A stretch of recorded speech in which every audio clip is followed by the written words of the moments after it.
We should be making common cause with the health sector. We should be thinking of each other as being able to help each other. We have an opportunity here with COVID. We have an opportunity to try and find a kernel of good in all of this sadness. Hello and welcome back to another episode of Reflecting Value, where we explore the big questions relating to cultural value in a reflective space. In this episode, we're asking the question, what is the specific value of culture in improving health and wellbeing outcomes? We'll reflect on how and why a dance programme leads to fall reduction for older people, what it is about a music programme that decreases postnatal depression in new mums, and how everyday creativity can support older people living in care homes during a global pandemic. Join me as I speak to this episode's guests who are trying to address these very questions.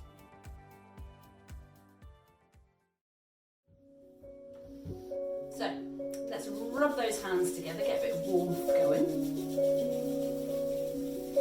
Get back around the back as well.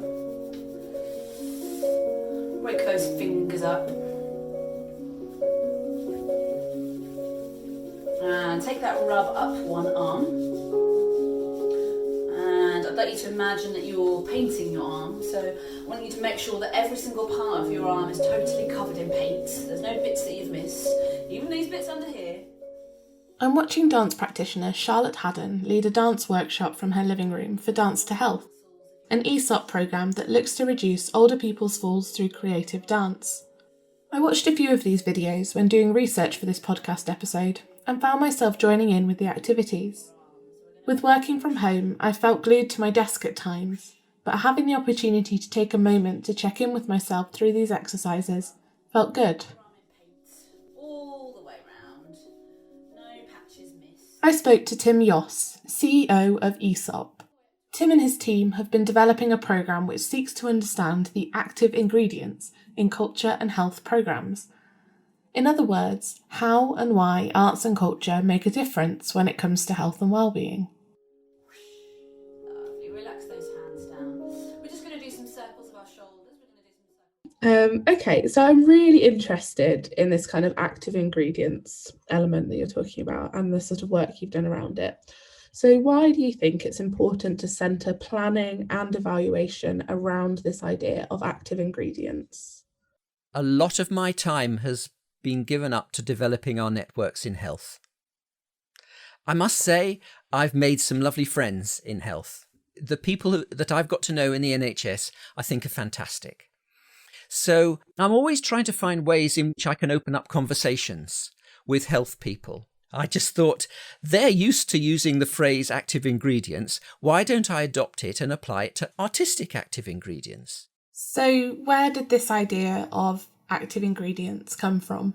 There's actually a research paper on whether dance reduced older people's falls.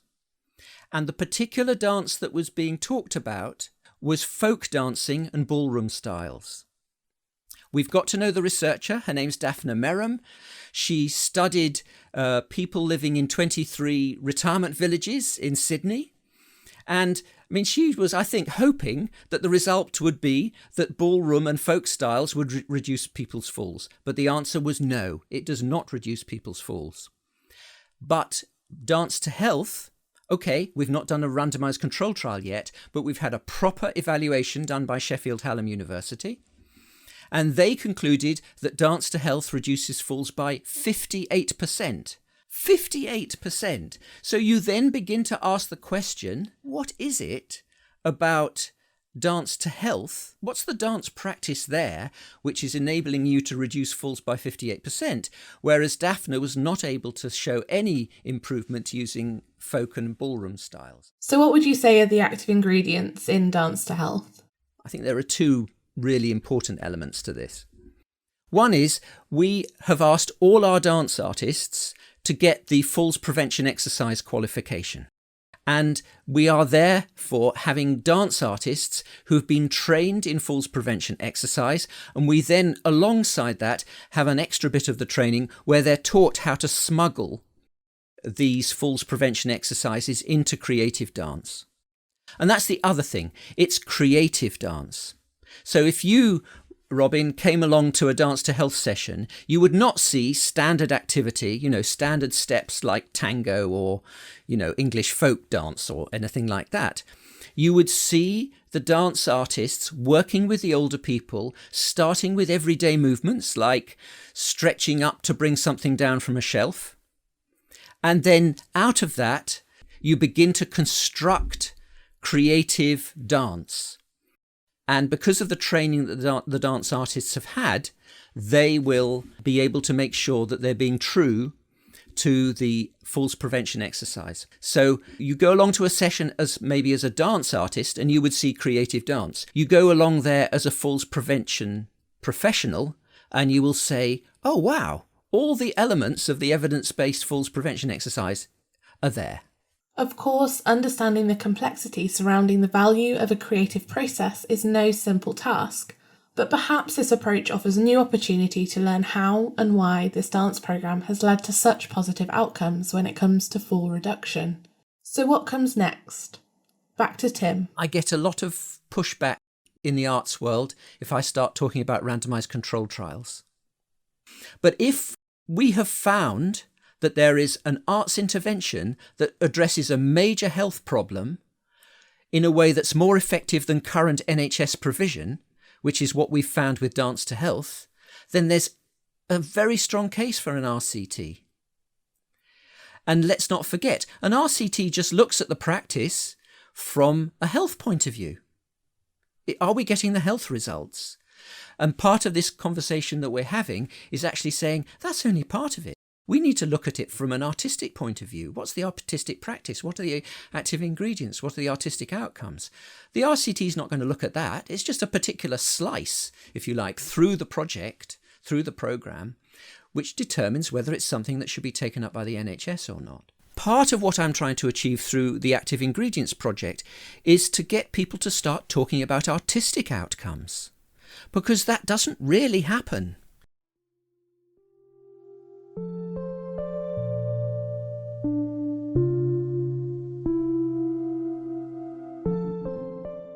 Talking to Tim, it seems as if there is a challenging balancing act between conveying and communicating value that shows health impacts, while still centralising the cultural experiences and processes underpinning them.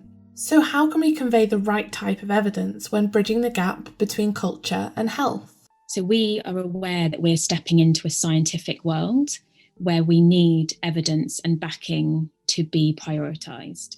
This is Hannah Dye from Breathe Arts Health Research. I spoke to Hannah about how they balance evidencing their practice and shining a light on their process. Breathe's programmes have been embedded within different healthcare settings for over a decade, and they've built up an impressive portfolio of research and evaluation to support their claim that their programmes have significant value when it comes to addressing health and wellbeing needs. I asked Hannah what Breathe's drive was for developing such a strong ethos surrounding research and evaluation. I'm just really interested in the drive as an organisation to build this evidence base. So I think that there are so many ways that the arts is beneficial, emotionally, socially, physically, mentally, and it's really a way of bringing people together. So there's a lot we already know from our participants, whether they're patients, NHS staff. We do a lot for staff wellbeing, even more so now than ever before. And so we know those benefits from our participants can be very, very positive for all of those reasons.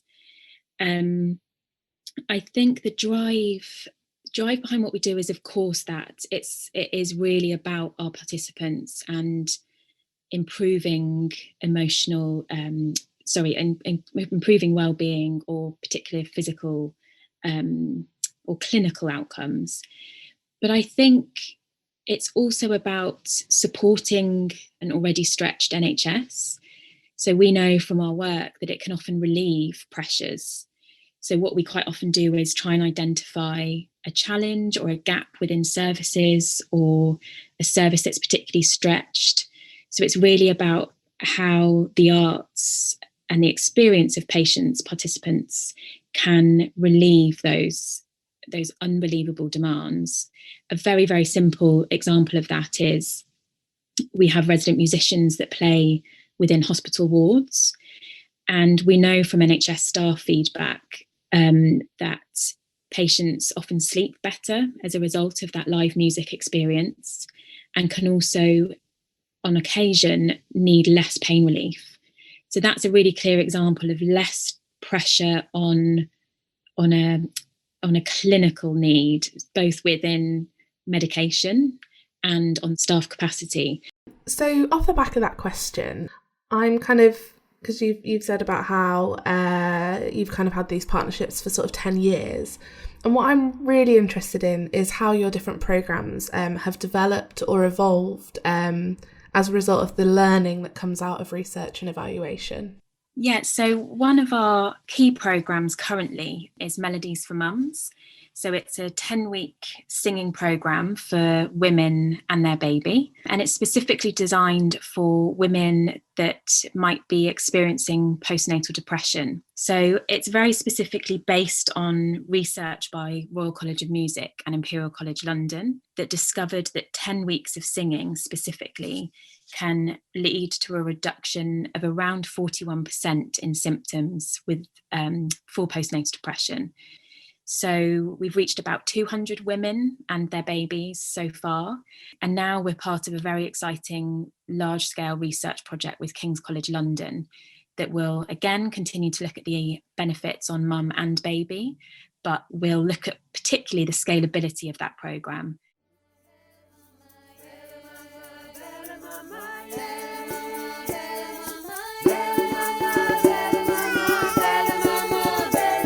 We didn't really need to talk about, the depressing kind of facts that we were all struggling. We just had this wonderful positive experience at the other end.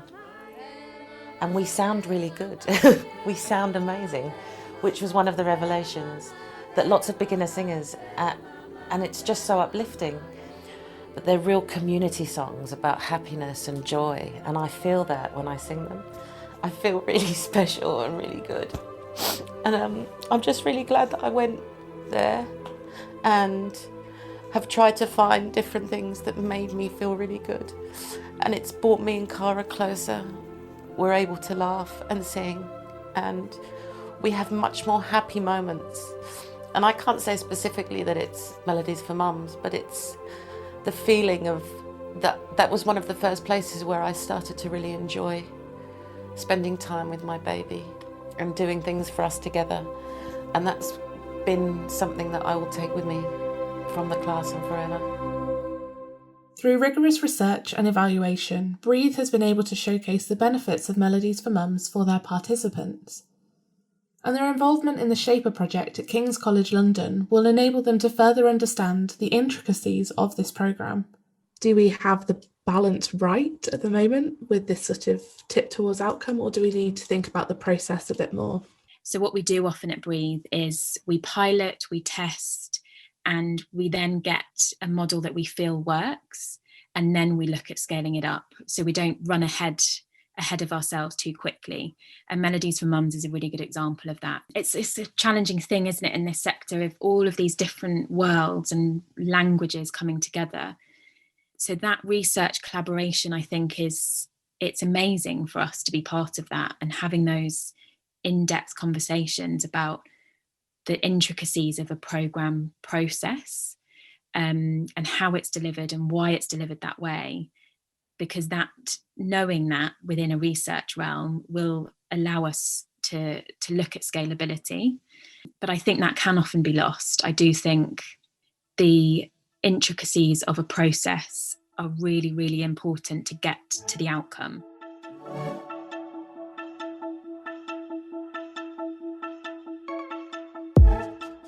We've now heard from 2 organisations who have developed programmes for specific health or wellbeing needs.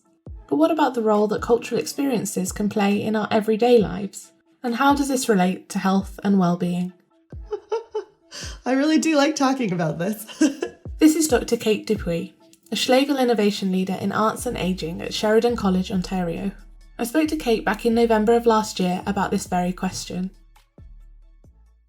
it's really difficult for me to see what the specific value of arts and culture is over another activity, say bingo or sitting and having a cup of tea. Always So, bingo. Yeah, always bingo.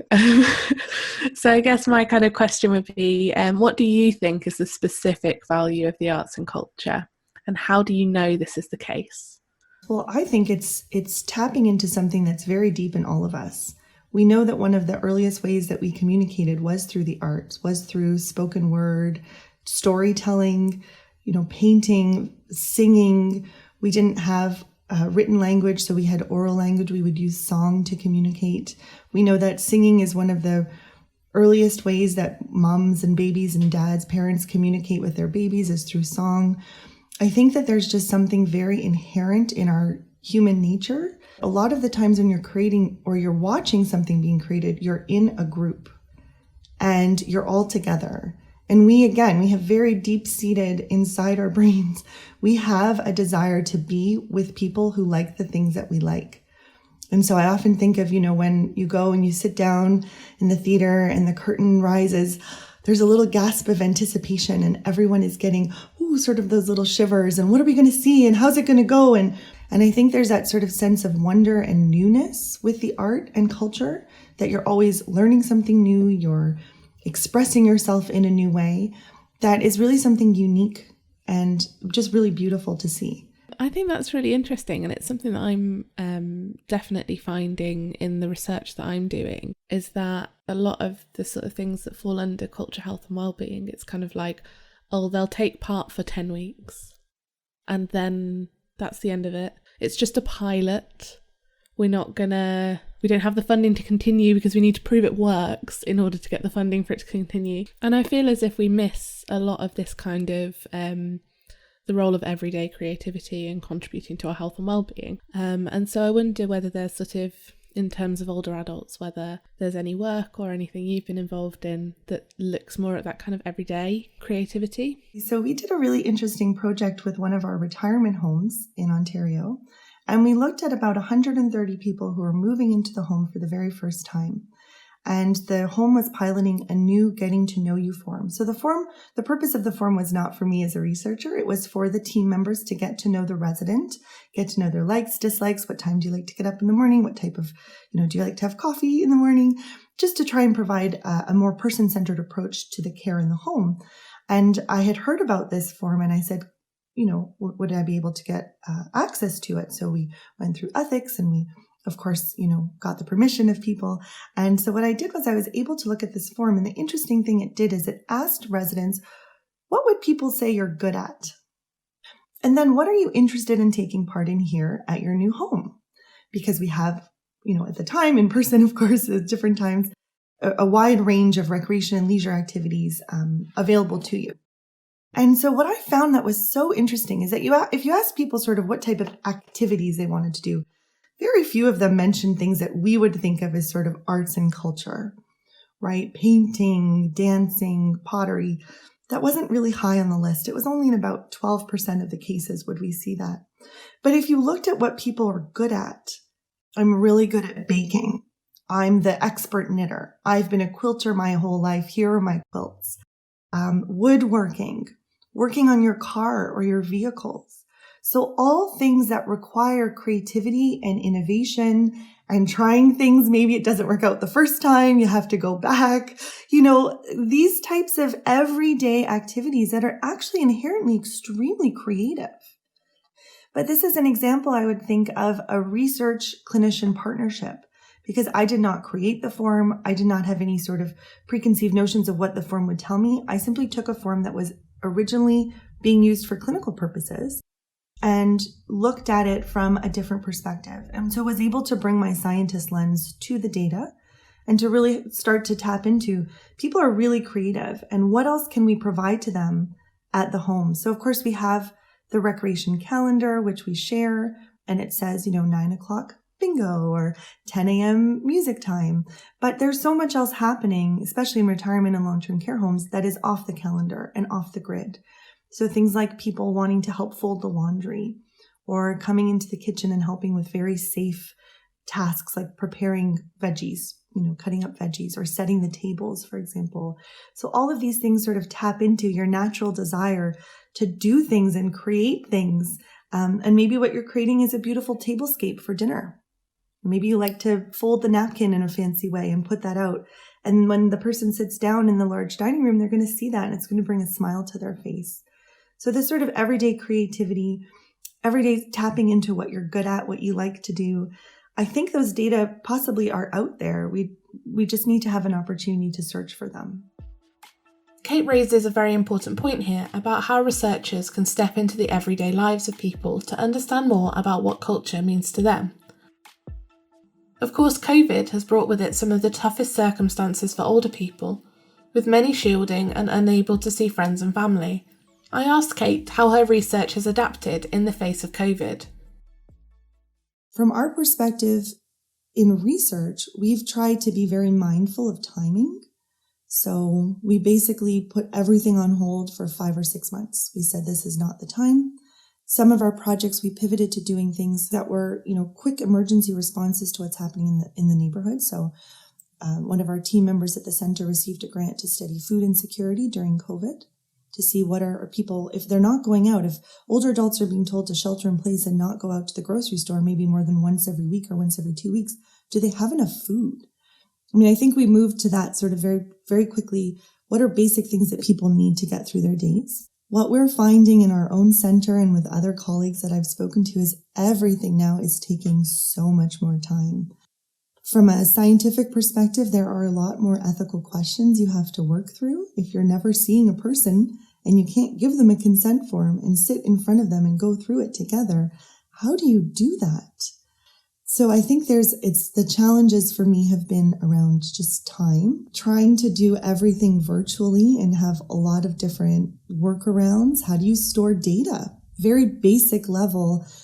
How do you store data? How do you upload data? If you have research assistants in different parts of the province, how do they connect with participants? How do they put data somewhere on a server that I can access that's secure? How do we download it?